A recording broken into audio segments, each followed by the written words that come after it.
we have to create the right vibe, the energy, and everybody at the organization has to feel so privileged to be here. It's no other way.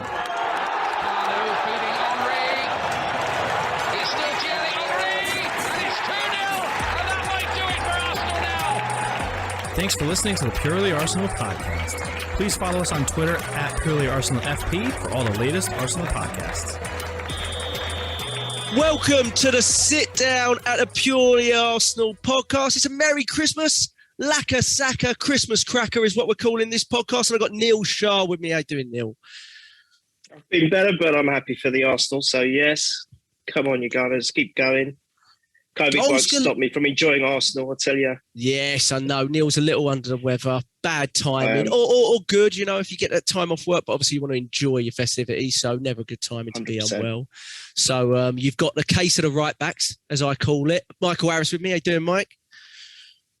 Hello there, Jack. Hello, gents. Stop the season now. That's what I'm saying. All this nonsense going on. Might just stop the season now. Void it. No, not void it. Just end it. Yeah, exactly. Just end it. Yeah. End it. City, give the City the title, no problem, and end it. End it right there. Yeah, be delighted, wouldn't we? Lovely result for us just now with Newcastle getting something against Man U, but not too much because we want Newcastle to go down, of course. And James Johnstone, how are we doing? Yeah, I'm very well. Yeah, no, it's great to be back. Nice to have you back here as well. It's good. Yes, thank you. You boys did a very good job with the old question. We got Neil Stradamus in the bottom left. I think he said 5-0. Neil got the prediction right. I laughed at it. He's on a run, isn't he? Like us, he's on a little mini run. Yeah. Long may it continue. I'm wondering what his prediction at the end of this is going to be for City. I think I'll laugh out loud at it, but we'll get to that in a second. But brilliant. I mean, goals galore. I think since who left the side, we've scored, I think, 19 in 5 or something crazy like that. Obviously, the Sunderland game is in there.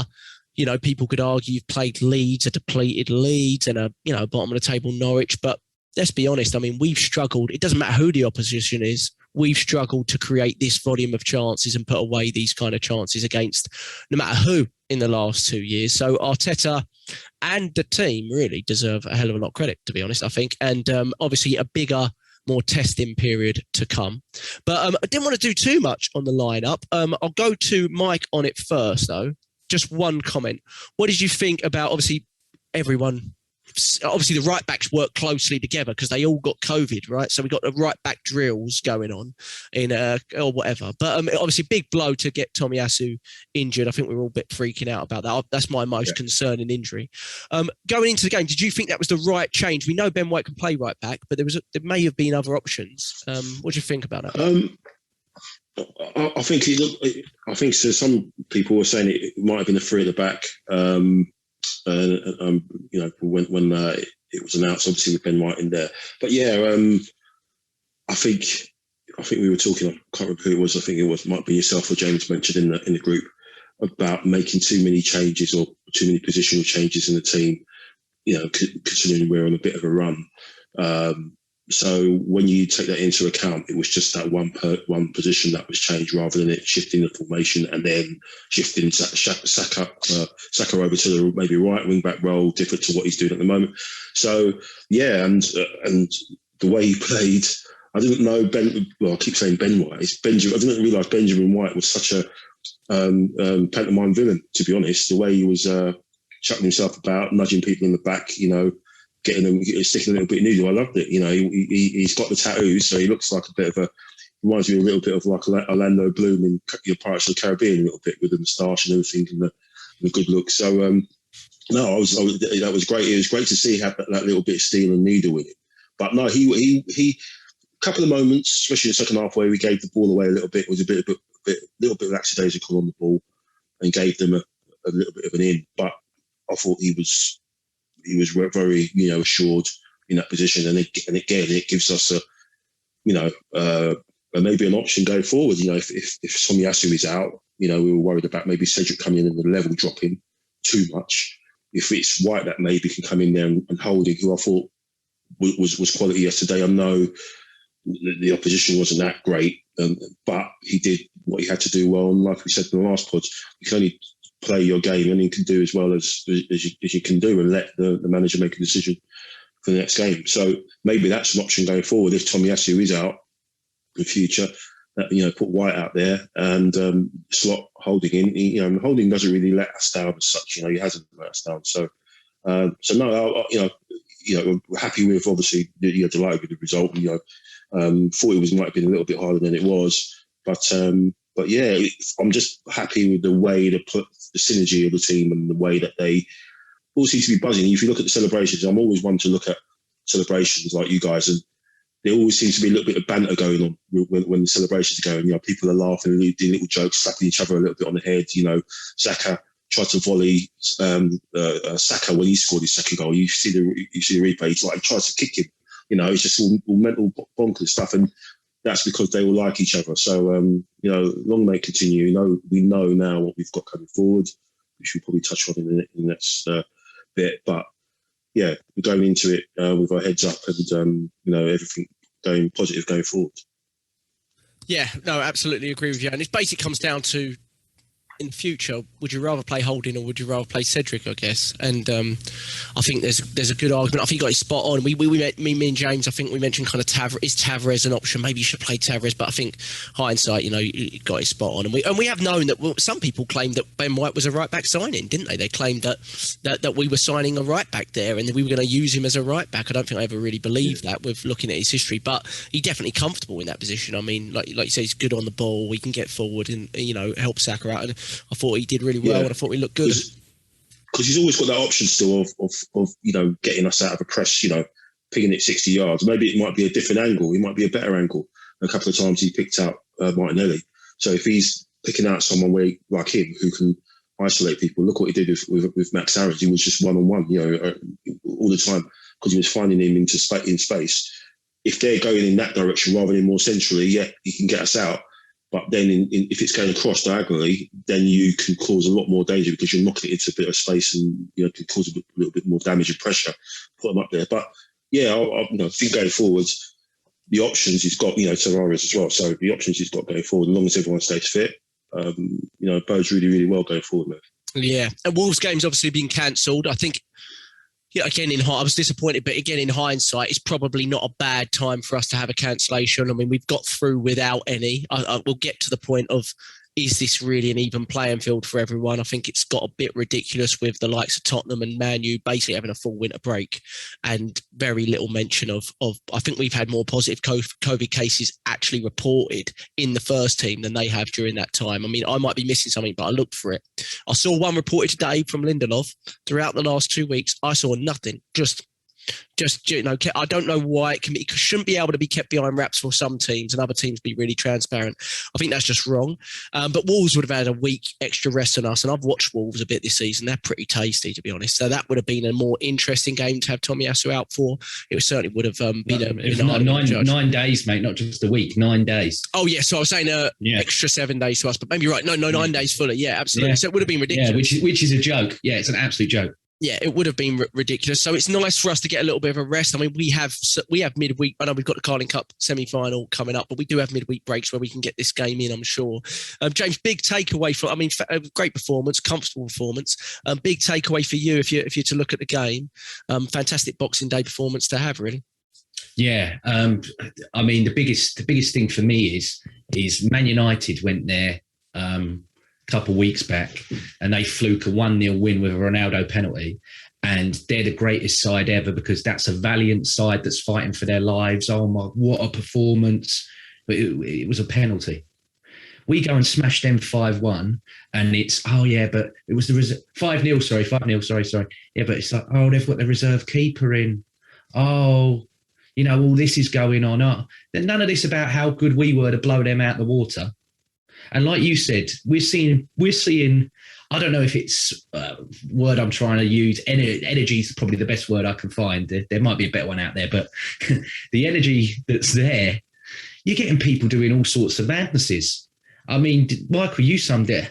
Ben White with that, was it Plachetta, whatever his name was, that guy. He's like, what are you playing at? Go away. Like, who are you?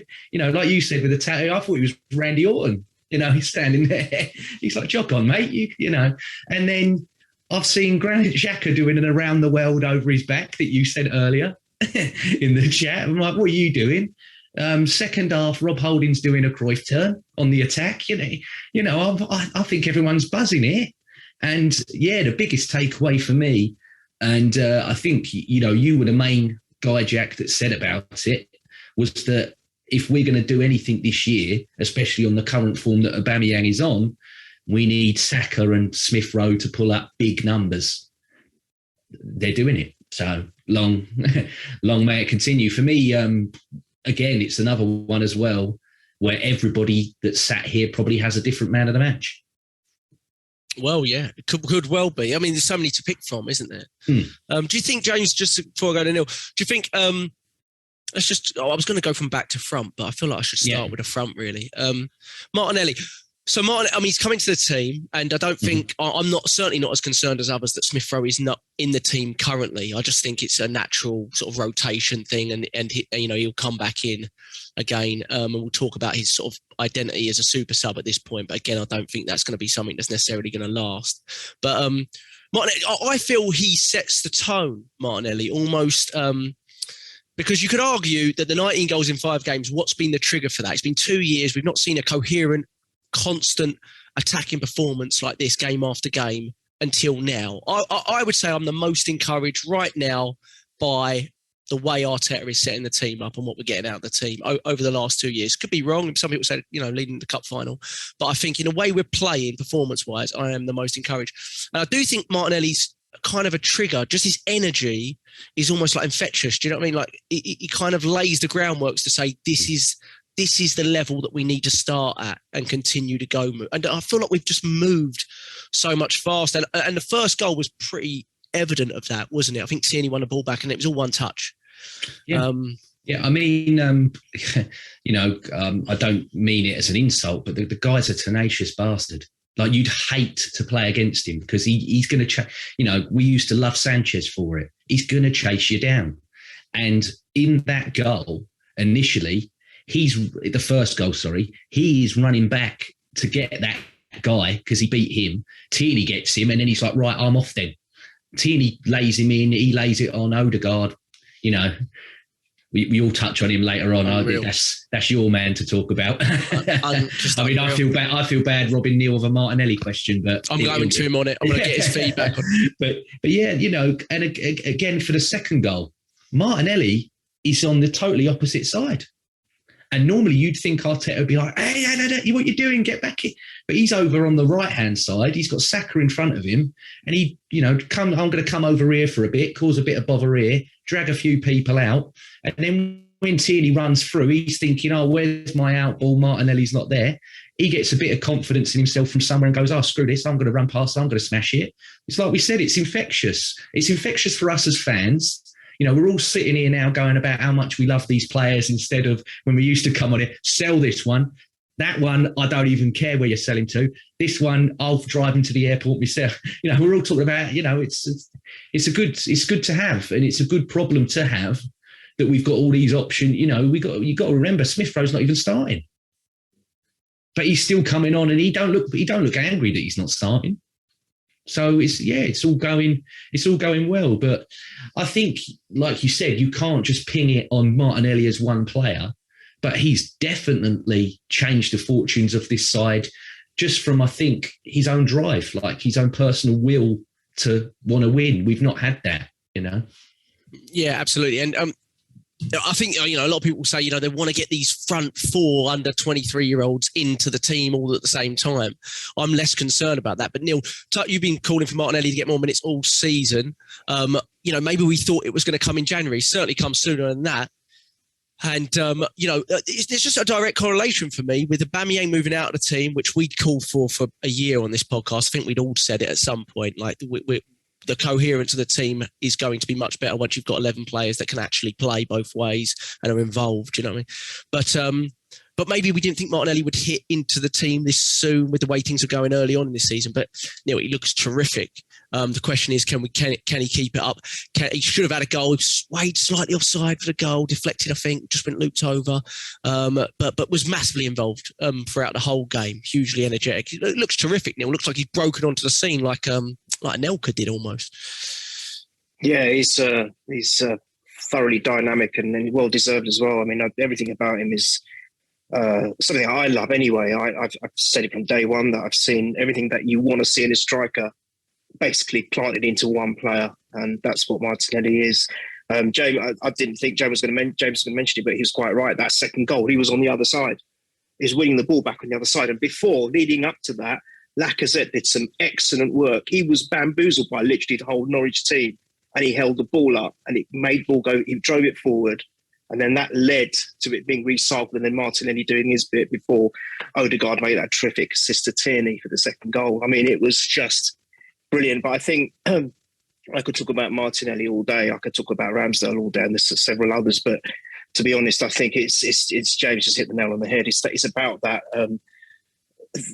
He's transmitting this attitude, this infectiousness throughout all the other players, which is anything but negative. It's all positive stuff. Everything is now driving forward. It's about driving the team forward. He's rebuilding this team in three parts. He's sorted out the defence. We didn't have that link-up play in the midfield. We didn't have that creativity. Look at Odegaard. He's that link-up play between the defence and the attack. And now the midfield are doing what they're doing. Partey seems to have had a couple of better games. Maybe Saka is the answer. The question was, what was wrong with Partey? Blah, blah, blah, blah. Maybe. And Michael hit the nail on the head. He goes, it could be a partner. Well, Saka gets a lot of criticism, but maybe Partey and Saka are the combination that worked for him anyway. And then you've got the attack, which you can't say, what can you say about the attack? I mean, Eddie Nketiah, for goodness sake, is doing it in the League Cup. You know, everyone is firing, bar maybe Balogun, but maybe he hasn't, like Martinelli, to have enough minutes. He hasn't had the chance yet. I've still got great hopes for Balogun, by the way. But, you know, all of them are. Saka, Emma Smith-Rowe. Lacazette is like a new player. I'm telling you, he's rejuvenated. I wouldn't mind offering him a 2-year contract if he plays like that. If he's got the runners on either side, he doesn't have to do all the donkey work, but then he can have those options with players going to pockets and he's playing the spaces. And that was a big thing about Norwich. Again, I'm not one to discredit Arsenal ever. I'm sick of people saying, oh yeah, but they played a rubbish team. No, hang on a minute. I'm sorry. Where I see it is we made them look shit. We made them look bad. We played so well, we played them off the park.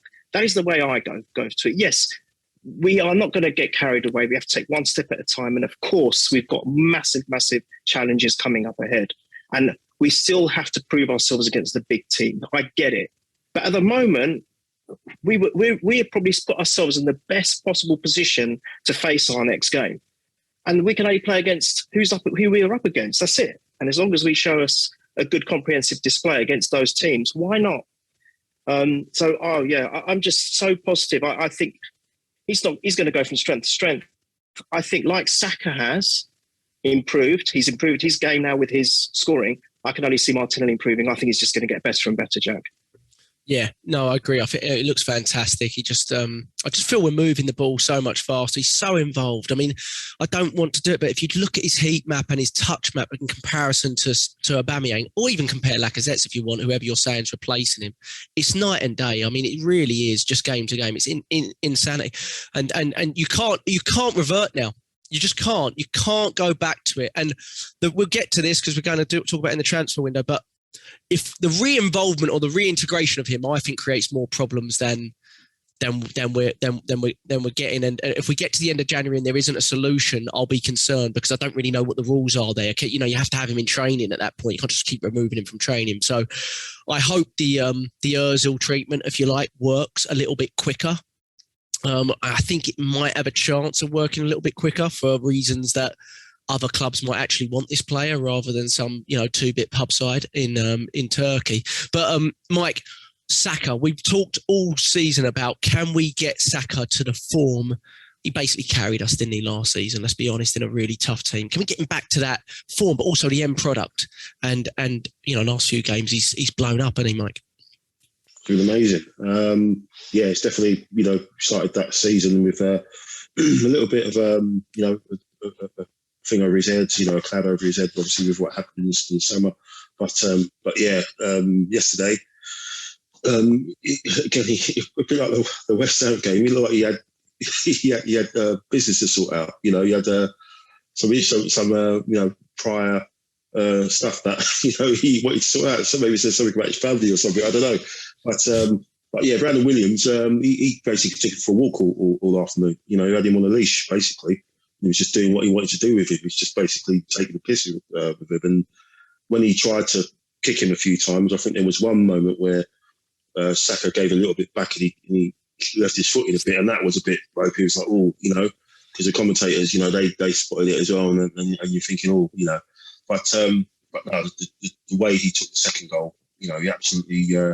I'll use James's line, like, you know, you think that Williams is spun like a hot point, washing machine or something like that. And yeah, it was great finish. And you know, I've always said, you know, Arsenal, you know, we all associate Arsenal to be whatever situation, whatever how bad we are, the attacking players always get goals or assists. And if you're in that team, you've got to get double figures in either column, you know, and to justify your place in the team, basically. And those players now, especially Smith Rowe and Saka, they're getting there. You know, they're getting, you know, they're coming into the season, they're going to be double figures in goals and assists. And if you've got guys producing, you know, at that end of the pitch, and you've got people like, you know, the guys behind them, you've got a good chance to get where we want to get to. You know, we want to get back to that top table, isn't it? You know, so, you know, the Champions League table. So if they're doing that, then we've got a good chance, you know. And yeah, it's just amazing. You know, he looked really on it. Again, you just hope, touch wood, that we don't get, you know, a bit of bad cases or whatever, or injuries or anything. Because, you know, Saka, he seems like he's built of, like, you know, oak. You know, I've never seen a guy get kicked so much. I think he's going to rival Grealish to be the most foul player this season. In fact, it's probably because Grealish isn't playing that much game. So I think at the end of the season, you'll see that the most foul player will be Saka.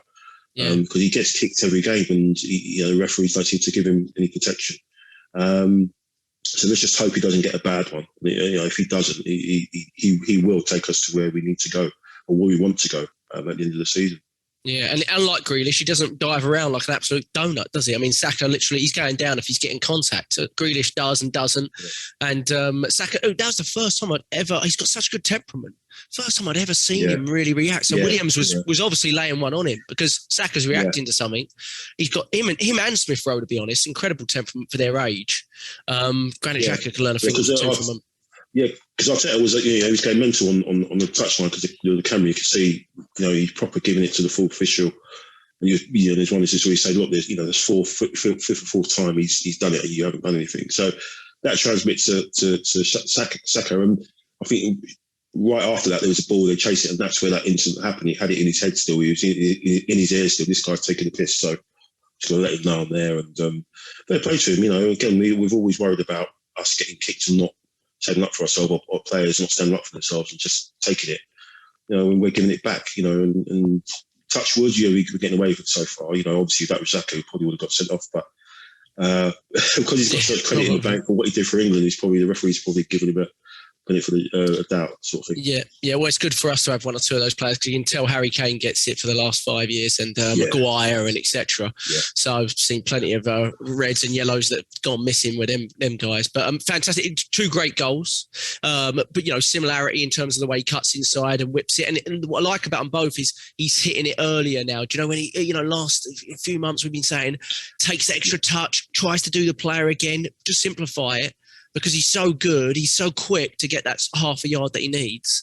And he's got a great finish on him. I mean, you know, remember goals back, you know, Southampton away last season, goes around the goalkeeper once. He's got a great finish when he doesn't think about it too much, and he just simplifies it in the final third a little bit, because everything else to his game is unreal, to be honest. And the value of these two players, him and Smith Rowe, is, you know, I don't want to think about it because I don't want to ever consider it, but the truth is the value of them is unbelievable at the moment. Smith Rowe just equalled, I think Saka's the youngest player to reach 10 goals for Arsenal since Anelka in the league. I think that's correct. And Smith Rowe, 8 goals, already matched Mesut Ozil's Premier League tally for goals. We're in December. So that's just pretty hilarious, isn't it? There we go. Mesut Ozil's best ever goals ratio is 8 goals, and people saying number 10 was too big for Smith Rowe. Well, yeah, I'd like to see that. Yeah, he's only 20 himself, so we'll see what goes on with that. But let's get on to Lacazette, James.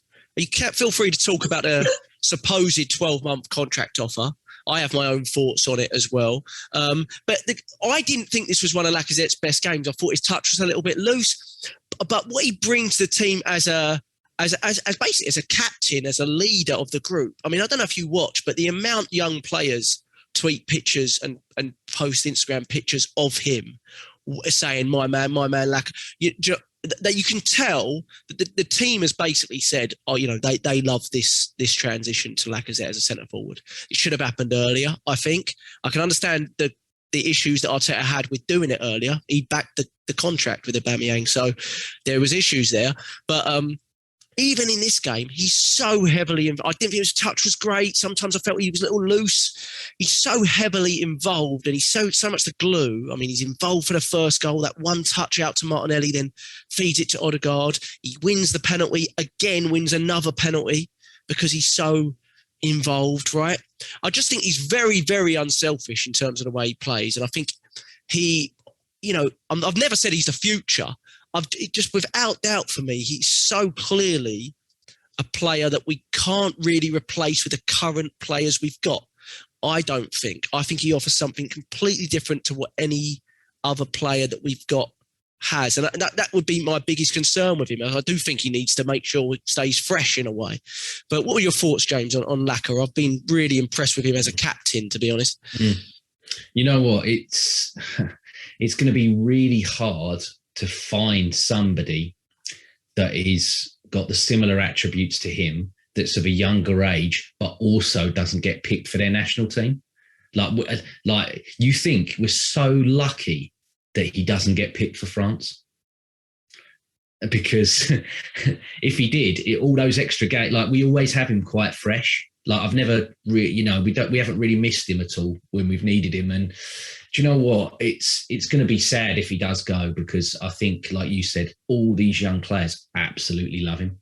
Like every single one of them love him. And when they score, he's normally the one even when games he's not playing, if he's on the bench, if you remember, was it the one that you were at, Neil? Was it Chambers or whoever scored, was it? And he ran, and then he was the first one with his little hat on at the front going like, yeah, they all seem to love the geezer, like you said. And for me as well, I think the worst game I've seen him have was Everton, but then who had a good game against Everton? None of them had a good game against Everton. But like this one, he doesn't hide. Like he'll always do something. And he's not one of these where, like you mentioned previously before, these overpaid players that we've got rid of. If one thing went wrong, that done them for the whole game, because they couldn't get over the fact that one thing, he's got that where it's like, right, that's gone wrong for me.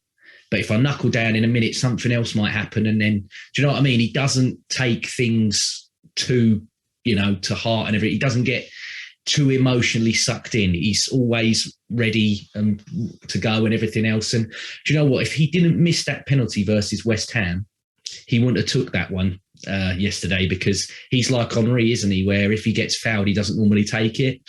But I think, because he missed the one the other day, he's like, no, I need to get, I myself need to start scoring penalties again and show that I'm the penalty taker. So, I think if not, Pepe probably would have stepped up for that. But yeah, he took it. He led by example, like you said, captain's armbands on, and he scored. And, he might have had a 7 out of 10 game instead of an 8 or a 9 like we normally, expect from him at the moment. But he still got a goal, still mucked in, and, graphs. That's the thing, If you're not going to work hard, I think this manager's not going to pick your player. And he knows that guy's going to work hard from him regardless. Yeah, I agree with you entirely. I think he's been really, really good. The question now, we'll get onto the transfer stuff, which we'll hit into the lack of contract stuff in a second. But when we'll come back. Go on, Mike. Can I just jump in? Sorry, just talking on Lacazette. Did you guys see the tweet Arsenal put up about a goal that they scored against? Oh. No, they put a goal that they. I think it's to do with a passing move or something like that, and they put up a goal that Lacazette scored against Sheffield United, and who was in goal? Aaron Ramsdale. And yes. he added him in it. He linked him in the tweet, and then Ramsdale came back and said, "Oh, cheers Arsenal for that." So there's that little banter where he evolved people with stuff and everything, and that's that's what he's about. And you can imagine when they met up in training or whatever, and they'll bring that up. And so as what you said, what you both touched on is he brings a hell of a lot to the team, and he just I think he's invaluable at the moment. So as long as he keeps on doing what he's doing, and you think he puts himself in a strong position at the end of the season to maybe get a bit, a different offer to what we've offered him at the moment. Yeah, that's what we've got to do, haven't we? We've got to keep him, enticing him into the belief that he can still continue to be a player at Arsenal. Keep offering him something, but I don't want to go too much on the contract. The only thing that he did do wrong was a penalty. I'm like, we were so lucky. Silly. It was very silly. I was like, I was like, I don't know how he's got away with that one. But then in the first half, Tierney crossed it, and that Aaron's had his hands like that. Yeah, and so it cancels each other out. If unnatural position, very odd that we didn't appeal for that. You were screaming. Yeah, why don't you just someone appeal for it? I mean, they didn't even check it because we didn't appeal for it. You got to appeal. It's like a flipping cricket bowl, right? If you're not going to appeal for leg before wicket, it ain't going to happen. So, so appeal for it. But Neil, let's talk a little bit about the second goal. I thought it was a key moment in the game, though I thought we were going to win anyway. It got a bit bitty. That was when the Ben White incident happened 5 minutes before that, I think, if I remember rightly. Crowd got a bit riled. They weren't doing anything. They're rubbish. But they got a bit sort of, we're kicking them a little bit. And, in other times, we let that affect our play. But I do feel the Tierney goal was basically the end of the game in a way. But it brings me to, Tierney, fantastic finish. I think he's been great since Tavares has been kind of stamping on his heels a little bit, to be honest. I think we're seeing a bit of the old Tierney. What a finish. But Odegaard, it brings, because the first assist from Odegaard is assist that you could just say, got an assist. But that second assist is really fantastic. Created the most chances in December in the whole league, more than anybody. 2 assists in this game. For me, my man of the match, just because I felt like everything kind of guides through him and glides through him. I think what's really exciting about Odegaard is we're not really sure how good he could be because he's never really played this consistency at this level. Obviously played with Sociedad and played quite a lot, but at this level, vying for Europe, etc., he never really played this consistently. I can't believe we've got him. I can't believe, I was reading Marca today and Real Madrid reporters are going mental about the fact they sold him because they're kind of upset with their area. You got Modric aging, all this sort of stuff. They are upset. And if you remember when he got sold, there was very much like Ancelotti trying to say that this is on the player. He forced the move. We didn't want this kind of thing. It wasn't like, he can go, no problem. It was very different from the Ceballos stuff, right? But Neil, I just think he's an absolute steal. And what gets ignored mostly, and I've got the stats somewhere on it, is his ability to run and press from the front is unreal.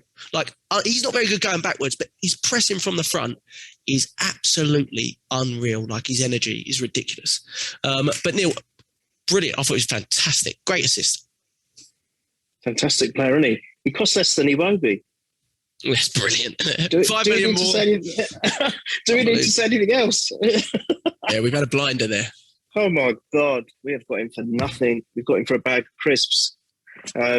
Unbelievable player, isn't he? He's as I was saying earlier, he's linked up. He's the missing link, and he's linked everything up. He's linked up the 2 paths of the pitch nicely, sewn that, woven that together very well for it to work together. And it's not dot to dot anymore, Michael. I know you were very critical of that dot to dot stuff.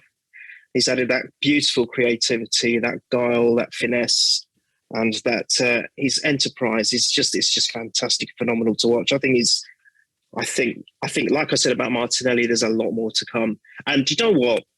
He went on a bit of a run, didn't he? He had 3 consecutive games where he scored, and we loved it. But if he carries on doing what he does, and he's creating torment to the defenders, and he's creating these wonderful opportunities for strikers and assisting goals, I don't really care if he doesn't score himself. He's doing all of that donkey work anyway. It's as good as a goal, is it not? Because that was what we've lacked, and he has just come in, and I think he's so pivotal now. We used to say this of a few players in the past when we were struggling. Players like Santi Cazorla, they pick themselves. There's certain players that will pick themselves. You don't have to worry about who's going to be in the starting 11 or not. I think he's got to the stage where he's close to it, if not there. he's too pivotal, and I think he's be so instrumental to get to where Michael was saying, you know, getting this top four berth come the end of the season. He's going to be one of the major components of that, I think.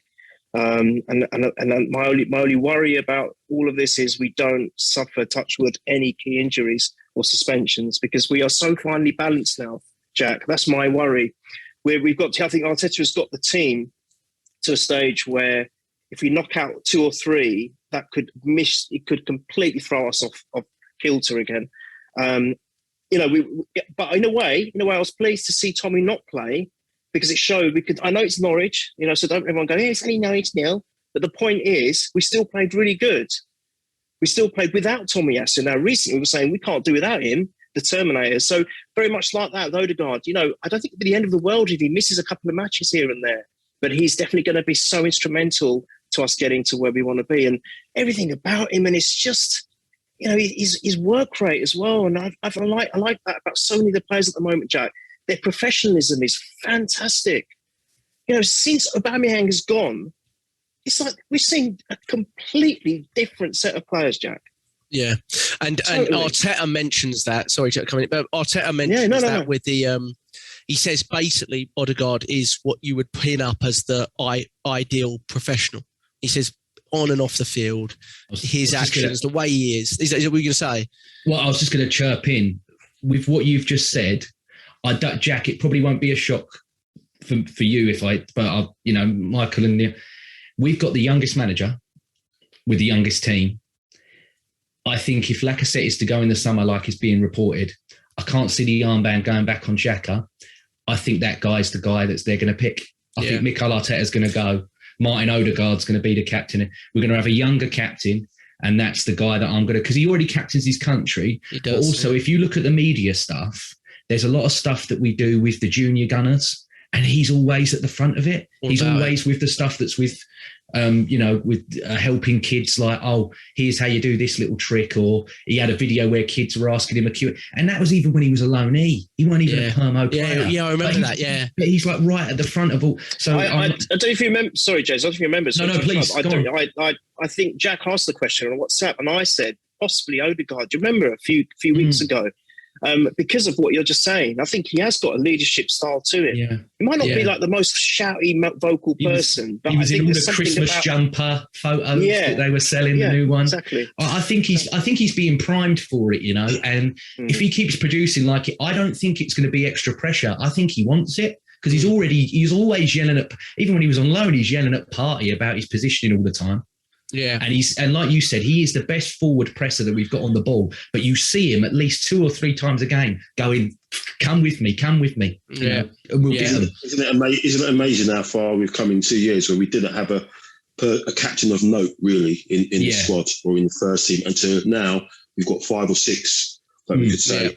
Yeah, for me, Gabriel's still my big choice, because I like having a centre back. There's another one though. Yeah, that's the best. But I think it's going to be. I really do think Odegaard's going to get it, and I wouldn't care if he does. I wouldn't care if he does, because I'd be offering it.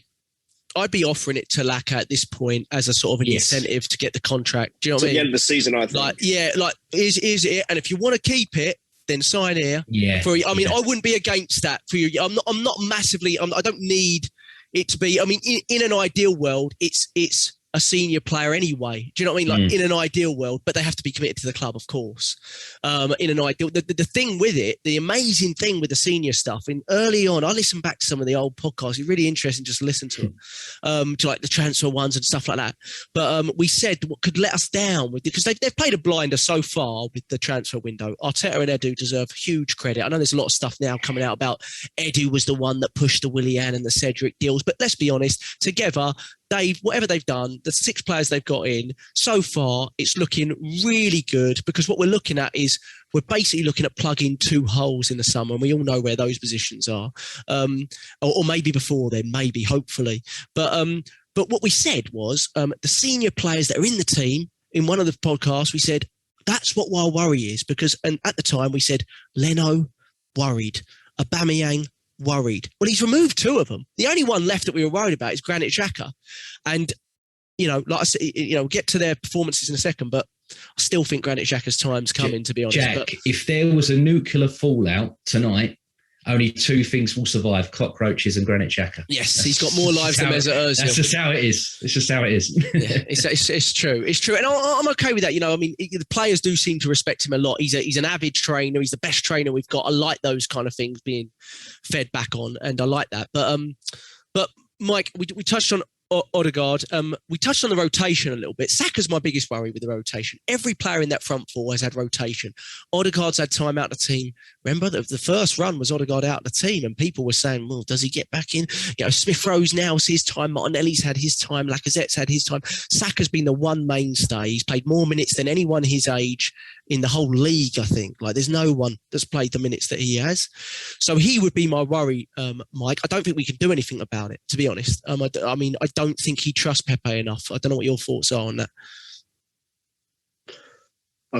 I'm worried in that regard, yes, because only because of, we talk about Pepe again, and I know he's going to be off soon, and I'm just worried about, I know Neil's laugh, I'm just worried about Pepe, not for his, brilliant way to spot, absolutely world he's in the front row, but it's when he came on, again, because it was good, the camera angle, you could see Arteta, and there was a moment when he came on and he wasn't pressing.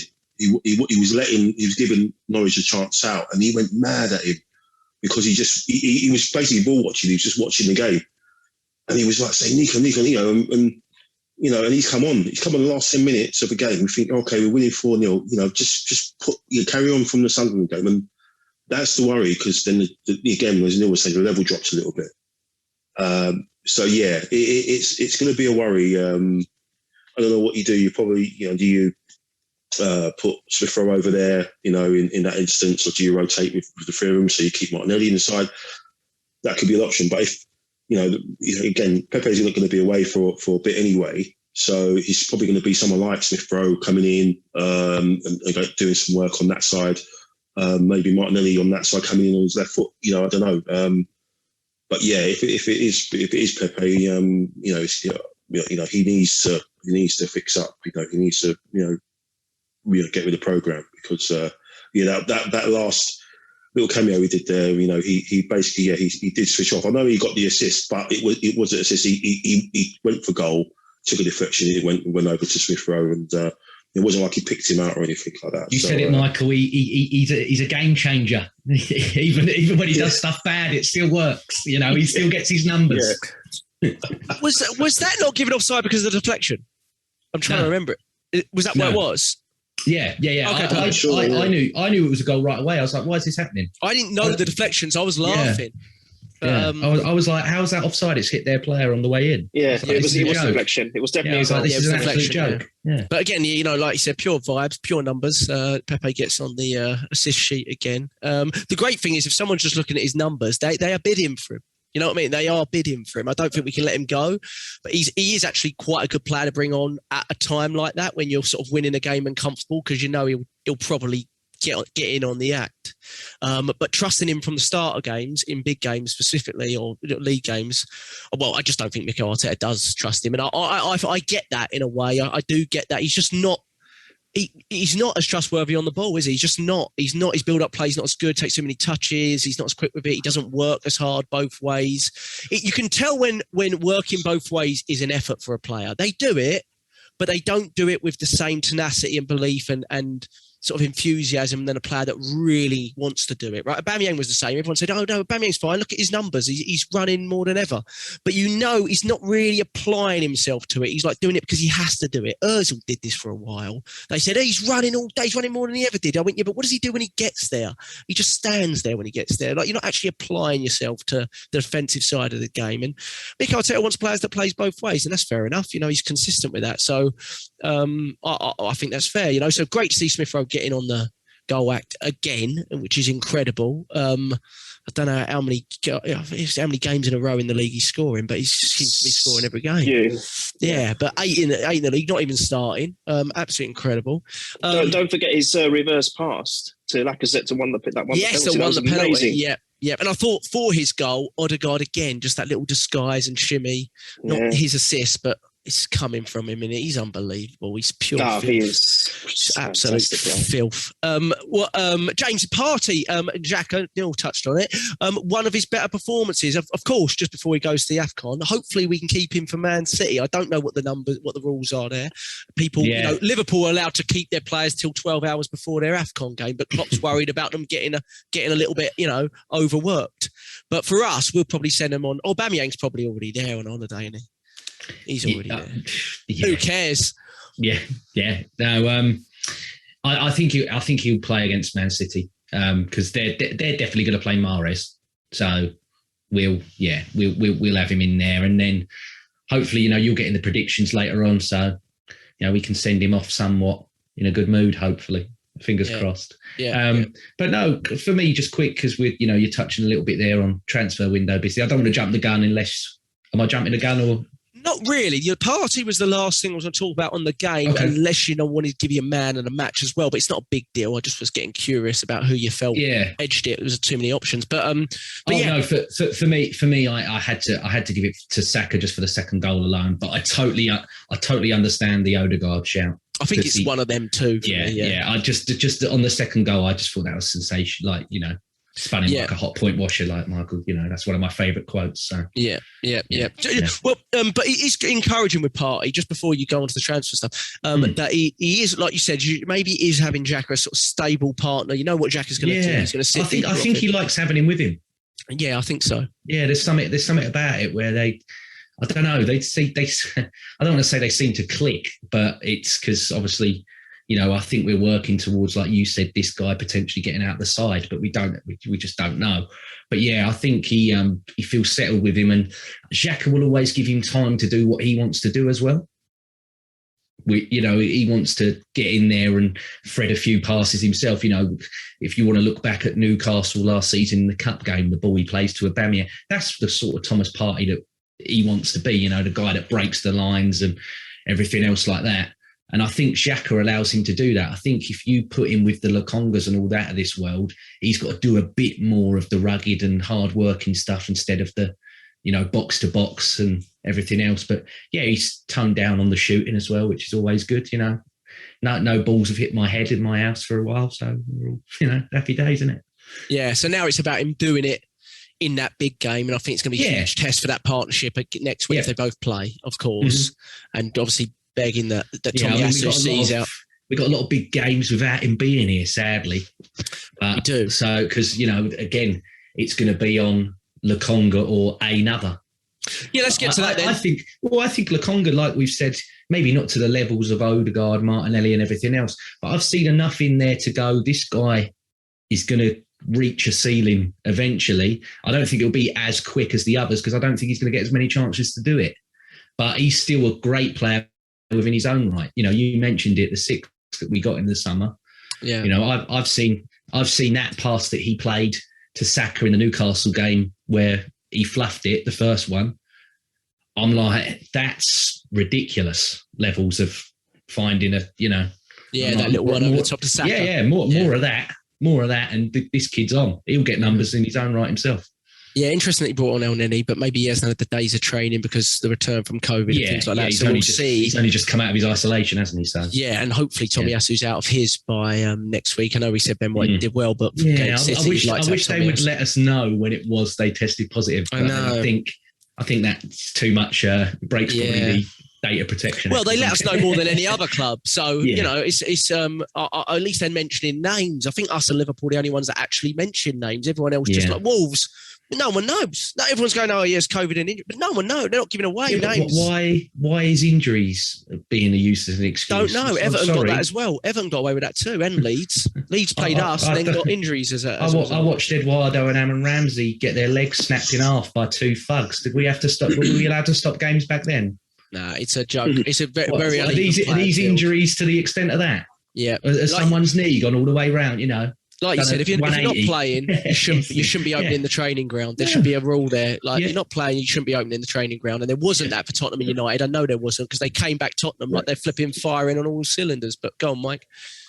No, I'm just saying, the whole situation, I think I've treated it, it's just nonsense because, like anything in life, if there's a situation, some people will abide by it. Some people will take a chance and run with it and manipulate things. You know, you go back in the day when you used to get games postponed because players were injured or whatever, and you know teams used to in the middle of the night run a hose on the pitch, let flood the pitch.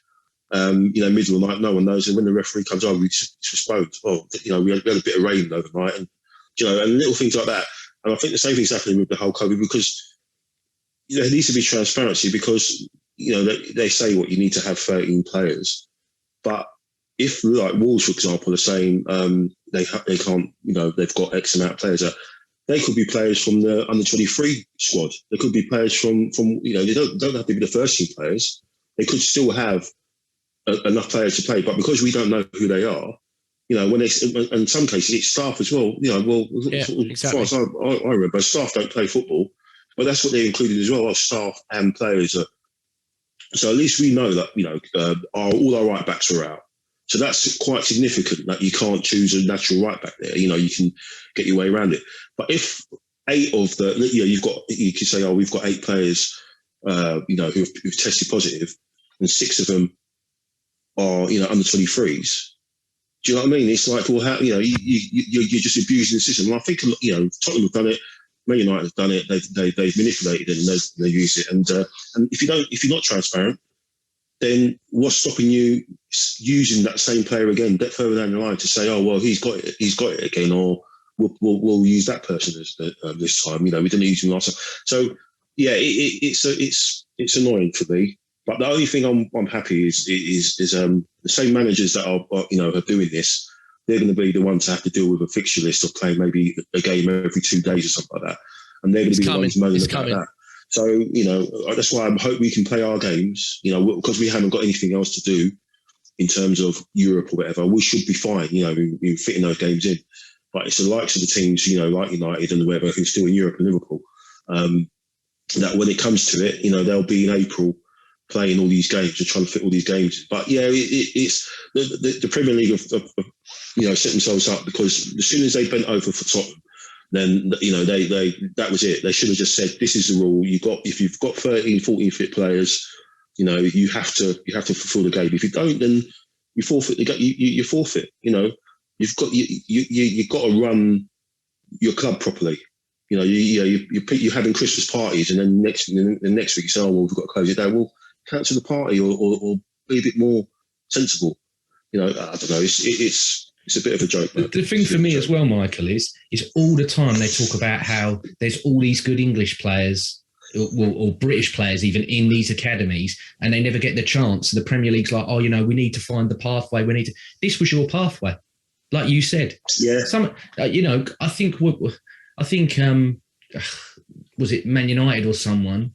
They come really high in the PL2 last season. I think Chelsea win it because they win it every year before they loan them all out to other Premier League sides to steal points off everybody. They keep them in their academy. Yeah. But I think Man United did quite well last year in the PL2. Yeah. So I'm like, don't tell me their academy's crap.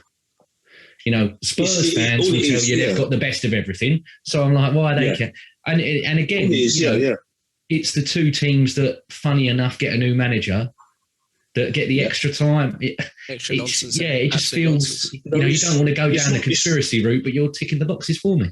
No, but it's not Sunday League football. It's like, your Sunday League team, you've got 8 players, wiped out with it. Then you can't you haven't got enough players to get in.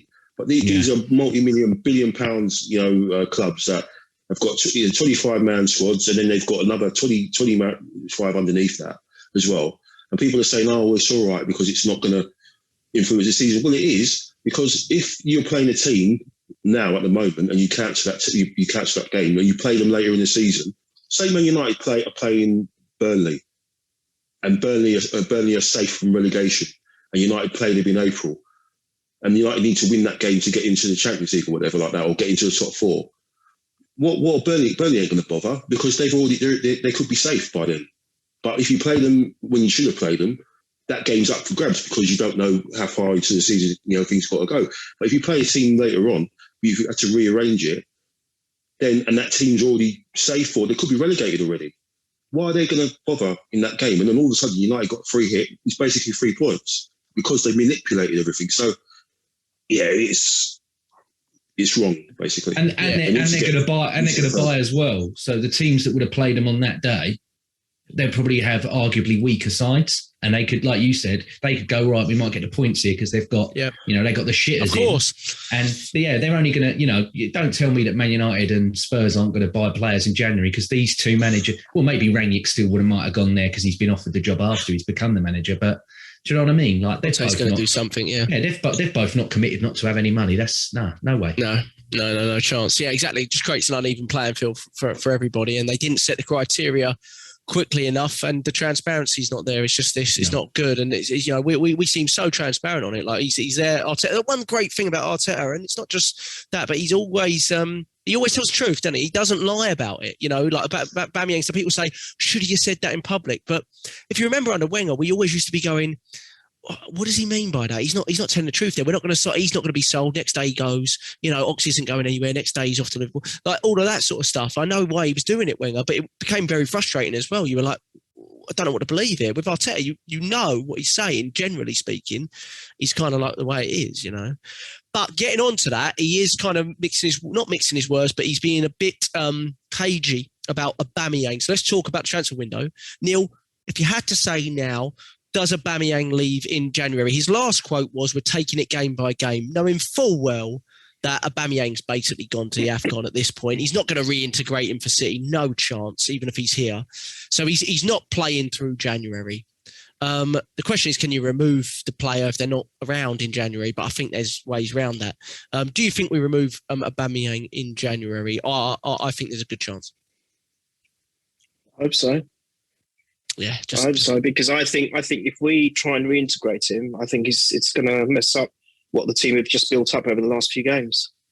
I honestly said it a bit earlier, and I think the three of us, Jack, the pod that you missed, we mentioned it, and I just don't think it will be positive bringing him back into the side. And look, it's not a witch hunt against the player, please. Don't take it like that. It's just the fact that it's facts. It's facts. We have seen the difference. I said it's like watching a different team. If you bring him back, that one kind of, if you call it a marquee player because of the wage he's on and because of who he is, because of the name on the back of his shirt, can completely unbalance everything we've just built up.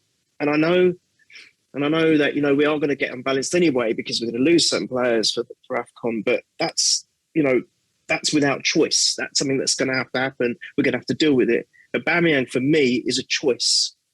It's a choice to pick him or not pick him, if that makes sense. And we don't need him. I know it's a horrible thing to say. It's our captain I'm talking about, but we don't need him. I don't think he's offered anything since he signed. Not a great deal. I don't think he's offered anything as a player or as a captain. And we don't need him, Jack.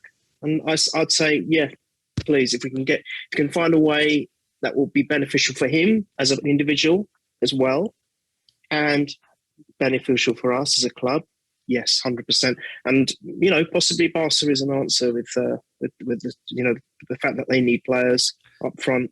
Who knows? The thing about it, Neil, is that when we dropped him last year, I think after that we won something like 2 in 9, and there wasn't this sort of belief in the way we were playing as much to remove him, and maybe there wasn't the belief from the players as much to buying into it. But what's really killed him, Mike, I think, is Martinelli's emergence, if you like, even though we all felt, Neil as well specifically, that he had it in him. But also Lacazette, his best friend probably at the club from what we're aware of, and it may be in his best form for Arsenal in quite some time.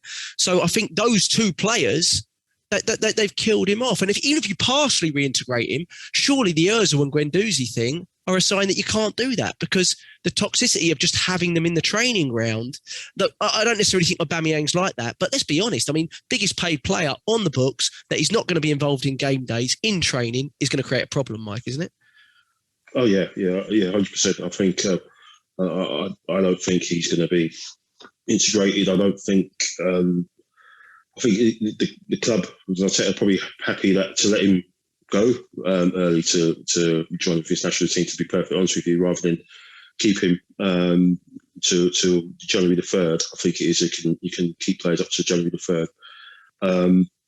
But no, I don't see it. You know, if he does come back in, it won't be obviously to come straight back into the team. He's going to have to earn his place back in by getting on and getting 10, 20 minutes. But I don't see that happening either, because, you know, you can see what Lacazette has done. You know, even I think you said you tweeted Jack, even when Lacazette doesn't have a significant game or 7 out of 10 or 8 out of 10 game, he still is able to link the game up and link the play up and bring other players in.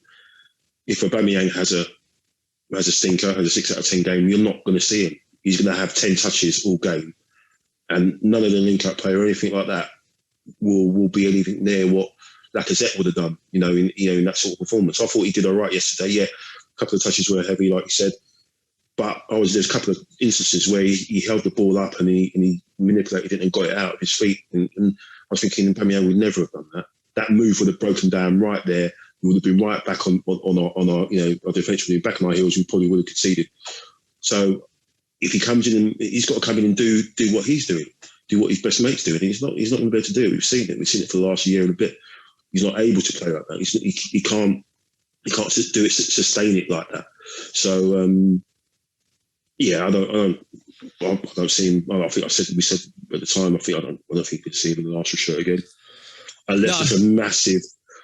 What we've just been talking about is unless there's a massive wave of cases and players, we can't play. Like I said, we can't play Martinelli. Like the right back situation, we can't play all these right backs, so we've got to go this way. So if touch wood, Lacazette, Martinelli's out, Balogun's out, Ketier's out, then what you've got to do, you've got to go that option. You've got to get him out of the cold. He'll start Gunnosaurus instead. I'm telling you now. This guy's not coming. Every decision that Mikel Arteta has made wrong. One thing I will say, he always tries to rectify. The Willian one, right? Terrible. But he went, right, I got that wrong. I'm not doing that again. He chose Leno over Martinez. Hate to tread over old ground, but he went, not doing that again. Went and got a goalkeeper who's arguably better than both now, if we're going down there. And this with Aubameyang, there is more than meets the eye here, and maybe the Amazon thing might help us learn a bit more. But he's like, you are fit. In my eyes, you're done. You're I rewarded you. Yeah. You didn't reward me back, and then you've let me down further on top of that. Because I bet you just the Spurs one was seething because he's been the captain of this club. He understands, right, the levels. And I'm like, that probably pissed him off something. And then to do it again on top of, I've already given you permission to go see your mother who, I'm not discrediting any of that. I'd do the same.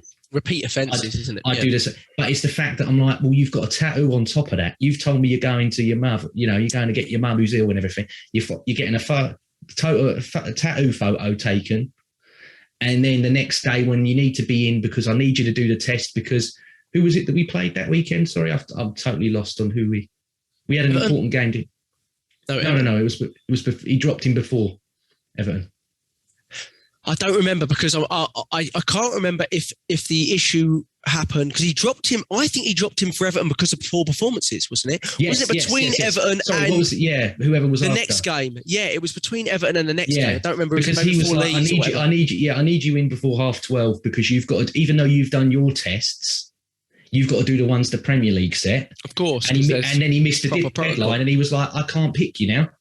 Yeah, and it's like his whole game plan that he had for that game probably had Aubameyang in there, and he's like, you've ruined this for the whole team, you've ruined it for me, and I'm like, once you've pissed this guy off, I don't think you can ever get back in. No. And I know he's had the dictator thing thrown at him and everything, but I'm like, no, I agree with what he said the other day. I asked for full commitment and I asked for respect, and I think that's what I asked for anybody with me as a human being as well. And he's clearly given more chances to Aubameyang than he would have done, a lesser player probably, because he gave him the contract, he's the captain of the team, etc. But you can see from the reaction of the players, they all Jack, agree. everyone here as well, have we all watched The Last Dance? I don't know, yes, I hate to go on a tangent, but yeah, it's not like Dennis Rodman where you allowed him to go do what he needed to do because he'd come back and he'd still firing. Yeah. I'm like, this guy's dropping 3s, 4s, even less than even that, 0.5s even. For the last 18 months. It's not, it's before. Yeah. And that's why I think he's got that in the bank. He knows that the team doesn't need him. The team is moved beyond him anyway. And we've scored more without him than he scored altogether in the whole season the last year. I think in the league, we've got 15, haven't we? And that's what he got last. He scored 15 in all comps last season, not just the league. I think it was in all comps. Yeah, all of our front forwards got more goals than him in the league, I think, this season. Yeah, go ahead, Mike. Yeah, so I think, put a line under it. I think he's definitely gone. I think he's definitely done. Even more so with the Instagram post he put on Christmas Day where he put #family first. Yeah. All those little digs. That again, the subliminal stuff. Yeah, he's totally childish. The only question you have now is Ozil was like, I'll go, but I'll go when I say.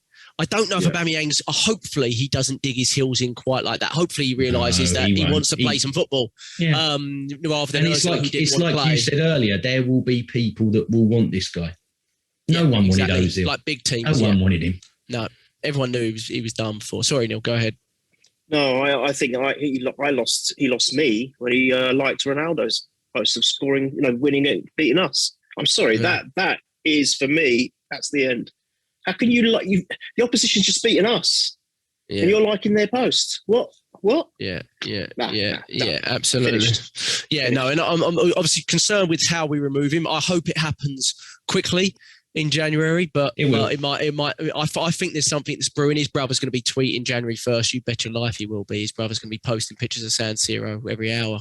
But let's get on to it quickly before we go. I think Eddie stays, personally. I think he leaves at the end of the season because he's got 6 months left. I can't see the point in us selling him in January because the tribunal will probably get us roughly the same amount of money.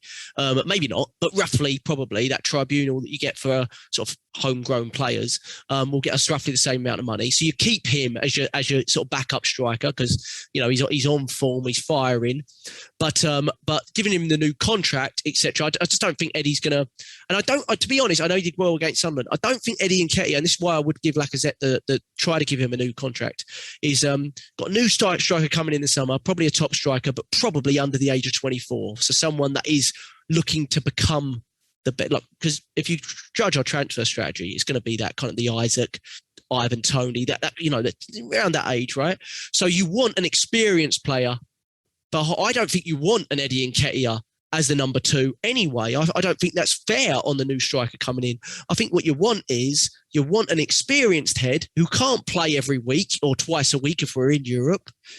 So I think Lacazette is perfect for that because he's already proven, Lacazette, that he's okay coming in and out of the team. He's a team player. He's willing to do that. He spent weeks on the bench for Eddie Nketiah. I'm just not. I know I'm a person that has not been a James user supportive. I do think Eddie Nketiah has drastically improved. I thought he was fantastic against Sunderland.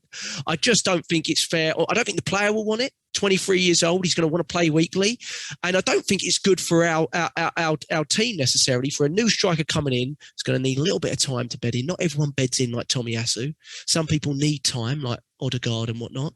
I think that would be the way to go. I would heavily put our sort of budget in towards a year for Lacazette, and I would just expect Eddie to go. I think a lot depends on where we finish as well, Jack, because I've got a very, very ambitious mind that if we do get this top 4, I think we might get the Norwegians, mate.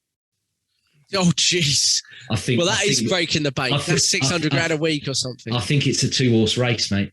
I think it's a 2-horse race between us and Man City. And City for sure, in for him, yeah. Well, I think if they don't go and get one in Jan, I think it leaves the door wide open and I think he'd take it. Look at all the other players that are around him. He'll get goals for days with us. He just might feel like it's another Dortmund project, but we're bigger than Dortmund, though, aren't we? Let's be honest. I think if we get the top 4, it's on. I think it's a good chance it's on. Yeah. But, what's your Sorry, go ahead. Go ahead. What I wanted to say was I see a lot of people at the moment panicking about Maitland-Niles. Now, for me, right, that was my last one. Yeah, I think tough because he's had 2 man of the match performances, And, you know, we've seen his missus has been digging out Arteta on Instagram. Has she? Oh, yeah. Yeah. She's like, oh, my man gets man of the match and then he don't even get in the squad for the, you know, she's been digging him out on the old Insta. So that probably gets back to him. I think he's 24 now. You know, he knows that he's good enough to play. I think if he knuckled down in the right back position, we probably wouldn't have Tommy Asu now, because he'd be the permanent right back if he just didn't whinge about wanting to play here, wanting to play there. And you know, yeah, it's a bit sad because I think there is a player in there, but needs must. But everybody's like, yeah, but we're going to be short of the. Him going indicates to me that there is a player. I don't know. Again, we all know which ones we want, but it indicates to me it's happening, because we wouldn't be this silly. We wouldn't be this silly to leave ourselves this short. We have to be careful with Roma. I don't know if Jose Mourinho's got something in his Spurs contract that they're still paying him off to basically try to ruin Arsenal by offering things and then pulling out last minute. So we do have to be a little bit careful with that, because I've heard the old signs in 48 hours things from Granit Xhaka, and then suddenly Granit Xhaka buys a new house in Hampstead. So like, I'm just a little bit careful. But like you say, it does look like the players kind of trying to force this one. Yeah, and I mean, in the summer, you know, Josh had to go to his dad and go, look, Dad, this is this guy and this project, please. And they actually fronted a bit more money than what they normally do. And I think he can go to Daddy again and go, look, Daddy, look, we're fourth. We're going to get to where. And his dad will go, all right, look, you know, like sometimes when you were younger and you were going out and you're like, oh, Dad, can I have a tenner? But he's like, oh, for fuck's sake, there you go away.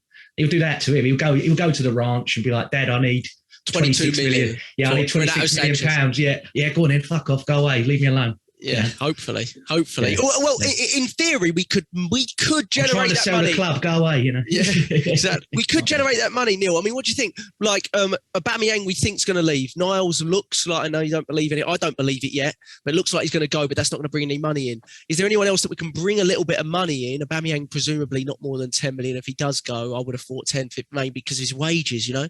So, is there anyone like a Chambers? That might be able to bring in a little bit of money, maybe even I wouldn't sell Pepe if we are not replacing him, to be honest. But Newcastle, just look at Newcastle. Who will Newcastle buy? Is the question. Kolasinac, hopefully. Kolasinac, yeah. They might. They're desperate. They are desperate. Newcastle. This is the time. Off from Cedric. Off from everyone. You know, yeah, it's a hard one, because there's a lot of players that we probably can do with getting rid of, but I don't know if they're going to generate any kind of money. That's the problem. Chambers might. Maybe, yeah, maybe Chambers. A little bit. But other than that, is there anyone in there that good? I don't think there's. I can't think of anyone at all out of all the squad. But we're not going to bring us enough. But we're not going to let Niles go and El Neni go to El Neni Partey go to AFCON. Niles go without signing someone. We're signing someone if that's happening, surely, aren't we? Yeah, and I don't think. Yeah, probably most likely. But do we need the funds to do that? I'm not so sure we do now. I think James could be on something there, although he used a crazy analogy.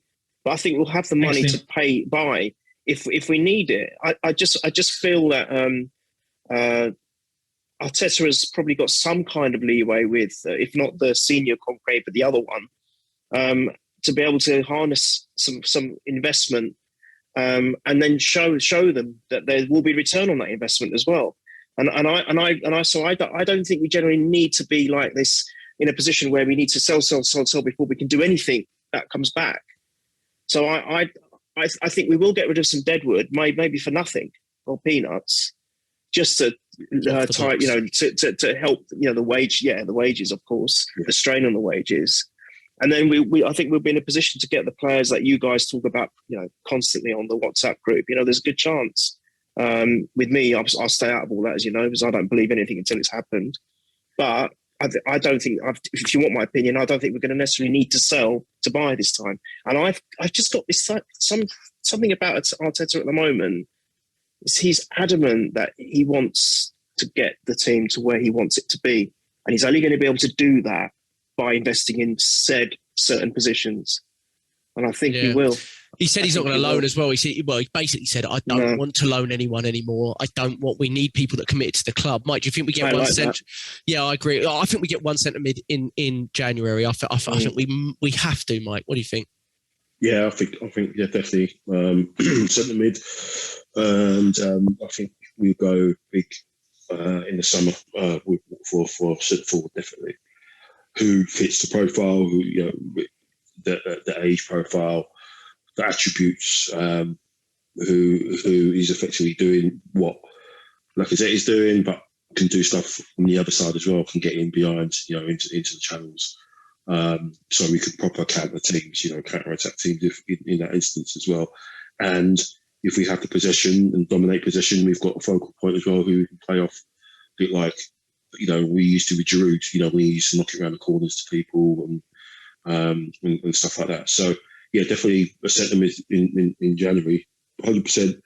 And yeah, we'll definitely be spending big in that in the summer, I believe, for a centre forward. And as Neil said, I think there isn't anyone that jumps off the page now in terms of who we could sell to generate at least, like, let's say got 25, 30 million. I don't think that there's anyone there. But what we can do is try and get people off the books just to boost the wages, because that's just as important now as well. With the whole financial fair play, whether it's still viable or not. So yeah, I think that's going to be the way we go. I'd be very surprised if we get forward, but I think that'll probably be held off in the summer, mainly because, like you said, I think Nketiah probably sticks around towards the end of the season, and obviously we said that Aubameyang's done, but something will happen there as well. So I think he will definitely have to stick around. Aubameyang will be alone, won't it? No one will buy him. Yeah, I think alone. Yeah, and we take that alone just wages or some of it. Yeah, he might. Yeah, he could. It'd be funny. He could end up, maybe in Marseille. So he can, with his mates again over there. Guendouzi and stuff. That would be interesting. But I think it will be alone with a view to buy possibly for that one. But yeah, definitely sentiment. If we're not talking here 1st of February or whatever the deadline is, and we haven't got a centre midfielder in, then we're just open to whatever comes our way. We can just basically just take shots at Arteta for like, what the hell, what on earth are you doing? Yeah, So, why are you loaning a central midfielder out for no money when you're not signing someone? And by the way, Mike, if you're doing it, because it sounds like if it's happening with Niles, it's happening in the next week, because there's deals going through now, like Ferran Torres went, or I don't know what the window means because there's players basically in the shirt, but if you're doing the Niles deal, January is a huge. I mean, look at the fixture list: Liverpool twice, Man City. It's a huge. We're doing a deal the first week of Jan, as far as I'm concerned, because all you're left with is Xhaka and Lokonga. That's all you got. Yeah. One injury, and you're playing Charlie Patino. And I know, but let's be honest, that's not a position we want to be in. It's a great, obviously good, but we don't want. It's not fair. Probably not fair on the player more than anything. No. One option is though, which is very, very last minute option, I'd say, is putting Benjamin White there. He can play DM. If at a push, if he really needed to put him there, he's done that a couple of times. I think. Yeah, and Chambers is our Busquets as well. Don't forget that. Yeah, Chambers is our Busquets. You could have him there. You could have get Holding back in, and you can have him there as an auxiliary, sort of just someone there just to add a bit of protection, possibly. So you've got options there, but we would much prefer to get a natural recognised CM, whether that's Sanchez, or someone, Saw De Jong being linked to us as well, De Jong. Not Nigel, I hope. Not Nigel, not the old scissors to your chest, Nigel. Ex-City, I remember him. Big game. Predictions for City, Mike. We've not done well against the top three this season. We've been sort of battered two ways, but we're in a form that says, and we're playing at home, which is becoming a bit of a place to go, a tough place to go. We should be confident, shouldn't we, mate? Yeah, I think so. This is the test now. I mean, we still keep saying that, next 5 games or next week, this is the test. We're in a good run of form. The players he wants are in there. Touch wood, everyone's fit, got a good record. We know what City are all about, but I'm quietly confident that we could get a draw there, whether it's going to be 1-1 or 2-2. that's what I'm weighing up at the moment. So I'll probably go 1-1, and I'll go for Odegaard, I think, to score the first goal. But it's weird. We're going from probably the easiest game we probably could ever play all season to probably the hardest game that we could ever play, this season. So yeah, we're dynamic there. But I think we'll get a draw. Obviously, I think we owe City one because they since the Cup semi. the Cup semi-final, we've not done ourselves any justice. And I think Arteta's overthought it, hasn't he? So he just goes in with this team, with this formation, with these players. Just go for it. Just let them go at them and see what we can do. Yeah, pace kills. Play Martinelli. Do stick with what we've got. Hopefully, Tomiyasu comes back in. I'm taking 2-2 before James gets his in and Neil gets his. I'm taking 2-2. First goal scorer Martinelli on the break. We're going to get something from this game. James, what's your prediction? City at home. Is it Saturday or is it Sunday? I haven't looked because I was looking at the Wolves one. But it's the first, isn't it? So that's the Saturday because New Year's Eve is Friday, right? Saturday. It's got to be live. So I don't know what time it is. So. I have to look. Go on, give me a prediction. I'll look 12:30. 12:30. Is it? 4 a.m. Jesus Christ, on New Year's Day. Well, wake up, Jack, because it's going to be Arsenal 2, Man City 1. Ooh. You know how last year no one expected us to beat Chelsea on Boxing Day, and we turned them over. I think we're going to shock people here. I think we're going to surprise people. I think we're going to do it. Martinelli's the guy. You shock me. I'm telling you now, Martinelli's the guy. Neil, we said last podcast we're winning every game 10-0 until we're proven otherwise. Oh, you got to back it, mate. But no, I'm being realistic. We're not going to win 10-0, so we're going to win 2-1. 2-1, Martinelli. Yeah, Martinelli's like you said, speed's the killer. He's the guy for me. If we're gonna win it, that guy's involved. Speed kills. They're not that fast. It's true because we're going to need him on that Cancelo. If we can have him going the other way on that side, then that's going to be a massive, huge, 100%. Keep him high and wide a little bit. Yeah, I'd like him against Walker as well. If Walker's playing, I'll take him on that side against him as well. Yeah, he'll take Walker on pace-wise. Walker's stronger, but he'll take him for pace, I reckon. Neil, what you got? Just quickly before I do the prediction, we've all been about goals in the last couple of podcasts. Could I just give a mention to the defence? We've only conceded 2 in the last out of the 19 that we've scored. Wow. Big up the defence. Just 2 goals conceded in all competitions in our last 5 games. Yep. And Ramsdale, Carragher says Ramsdale's player of the season so far. Signing of the season. Fantastic. In the league. Oh, God, yeah. So the master is going to be running scared of his apprentice. He now can see what's going on. So I think he's going to do the old COVID and the result will be a PP, unfortunately. But anyway, if you want a real proper footballing prediction, my heart says one thing, so I won't tell you what my heart says. But my head goes 3-2 Arsenal because they'll score, but we will also score. It's going to be 3-2 Arsenal and it's Martinelli, 100%. Yeah. What I want to see from us is hat-trick Martinelli. Is he getting a hat-trick, Neil? Why not? Never know. What I want to see from us is the ability to be able to take. I expect them to have 60% of the ball minimum, but we've got to be able to have that ability to hurt them, right? Which we've not seen against Liverpool at Anfield and City away. In earlier on in the season. But I do think they're dealing with a little bit of a different Arsenal now. I do think that. We've got no passengers in the team anymore. We've got a proper captain that's leading us from the front. And we've got some players that weren't quite on form and fit, like Partey, that are coming into a bit of form. So I think we can give them a game. I don't know what will happen, but I think we'll give them a game. Yeah, but that's all about the counter. It's all about the counter. Yeah. If you saw the goals that they let in yesterday to Leicester, they were all I think all of them were on the counter. They were all over the place. They're going to have, like you said, they're going to have all the possession. We just need to make sure Martinelli's there, Saka's on it, Odegaard's there pulling strings, and I'm sure Lacazette will be up for it as well. And it's going to be all what we do in the counter. We just have to be really, really clinical because the 3 goals they let in yesterday were unbelievable. Like they all, Leicester just absolutely ripped through them. It was. And who's their left back? Who's their left back? Zinchenko, is it?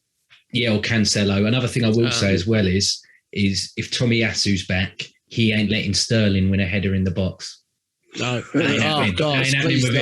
It's not like Bellerin getting out-jumped by. It's not Bellerin getting out-jumped by the smallest player on the pitch anymore. Tomiyasu's winning that header, mate. It's not happening now. Yeah. I'm excited. Well, they play Brentford in midweek. So we talk about, players getting going, we've got that, it's nice to have a week break because we've not had any cancellation until this point. We didn't cause this cancellation, but it's happened. So, they do have Brentford. Brentford are having a bit of a downer, but they can be a bit tricky at home. So I don't necessarily want Brentford to beat them because you know what happens when City get beaten. They absolutely pummel the next side. So I probably want City to edge it against Brentford, but, exhaust them till the 90th minute would be nice. Take an extra time in the league for once or something. But can I just ask you guys a quick question? Very quick. One answer. We are signing Renato Sanchez, yes. We're at the halfway stage. Until it's on teletext, he doesn't believe it. We're at the halfway stage. And can I just get your predictions for the end of the season, where we're going to end up on the table, please? What I want to do is listen back to what we said at the start of the season. But James, what's your prediction? Obviously, we're in top four. Full credit to Mikel Arteta. We are in the hunt for the top four, and no one would have predicted that after 3 games. I don't think even the most positive Arteta in this would have. Go ahead, James. So I said 7th and one of the trophies, one of the cups. But I'm going to re-evaluate and I'm going to say top 6 and one of the cups. Top 6 positivity. Yeah, we've moved up one place. I said top 6. I think I said that at the start. Sticking with that. I think top 6, but I think top 4 now. Do you? I'm confident top 4. Yeah. Wow. Because in theory, the fourth place is. Yeah, it's a 17-team league. I said that. We said that for the last couple of on the chat. The other 3 are gone. Forget about them. I know we're about Chelsea, but forget about those 3. It's a 17-team league. The only ones that I'm worried about are those. There's the mob down the road. They're the only ones that I'm worried about. United are still going to be. You said yourself tonight. They got a lot of work to get round, but I'm worried about them.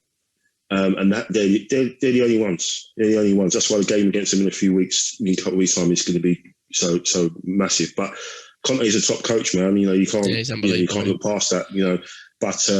But yeah, I think it's doable, man. I think if we can be clever in the window, like we all hope we can. I think fourth. I said top 6, but I think 4th now. Arteta's got to be knocking on Josh's door and saying, a huge opportunity here. Maybe we didn't think we'd have this opportunity. There is a huge opportunity here. We have to sign someone in centre midfield. We can see we're not quite there yet. We thought we were going to with the Xhaka sale. It didn't happen. I think I said 7th as well. I don't know, but I think I said 7th as well. I'll say 5th. I think we'll finish 5th. I don't know who's going to finish 4th. I don't want to say it's going to, but I agree with Mike that I think that's the biggest worry, to be honest. Fair play to Conte for not even trying to cover up the PED corruption. They went from 20th most runners in the league to 1st with no training, apparently. That happens all the time. Eric Dier doing sprints in his sleep. And he's never sprinted in his life.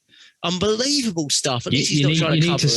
You need to stop with this with the midfielder. It's not a case of if, it's when. It's when. I do agree with you. I have complete confidence in our transfer window, by the way. I never had that, but I do. We'll sign someone. I will lose my head if we don't sign somebody.